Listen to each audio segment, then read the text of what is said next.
Hello అందరికీ, డైట్లో ఉన్న వాళ్ళకి ఒక simple and easy recipe mushroom corn fried rice. దానికోసం కడాయిలో కొంచెం బటర్ వేసుకొని దాంట్లో చిన్నగా కట్ చేసుకున్న గార్లిక్ వేసుకోవాలి. తర్వాత పచ్చిమిర్చి, అలాగే ఒక చిన్న ఉల్లిపాయ కట్ చేసి హై ఫ్లేమ్లోనే టాస్ చేసుకోవాలండి.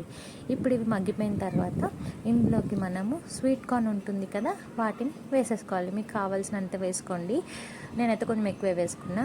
ఇప్పుడు వీటిని కొంచెం ఉడకపెట్టిన తర్వాత స్ప్రింగ్ ఆనియన్స్కి కింద ఆనియన్ ముక్కలు ఉంటాయి కదా, అవి వేసేసి మనం సన్నగా కట్ చేసి పెట్టుకున్న మష్రూమ్స్ని కూడా వేసేసుకోవాలి. మష్రూమ్స్ వేసుకున్నాక ఇందులోకి సాల్ట్, కొంచెం పెప్పర్ వేసి బాగా మిక్స్ చేసేసుకోవాలన్నమాట. ఇప్పుడు ఇవన్నీ కూడా బాగా కలిపేసుకున్న తర్వాత ఇది ఒక మష్రూమ్స్ దగ్గర పడతాయండి. సో మష్రూమ్స్ దగ్గర పడి ఫ్రై అయిపోయిన తర్వాత ఇందులోకి కొంచెం సోయా సాస్ వేసుకున్నాం ఫ్లేవర్ కోసం. మీరు కావాలంటే స్కిప్ చేసుకోవచ్చు. సోయా సాస్ వేసి బాగా కలిపేసుకున్న తర్వాత మన రైస్ ఉంటుంది కదా, పెట్టుకున్న రైస్ పొడి చేసుకొని వేసుకొని బాగా కలిపేసుకోవాలి.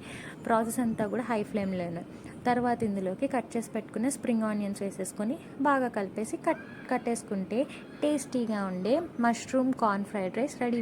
వేడిగా తినండి, ఎంతో బాగుంటుంది. ట్రై చేయండి, ఎలా ఉందో కామెంట్ చేయండి. బాయ్.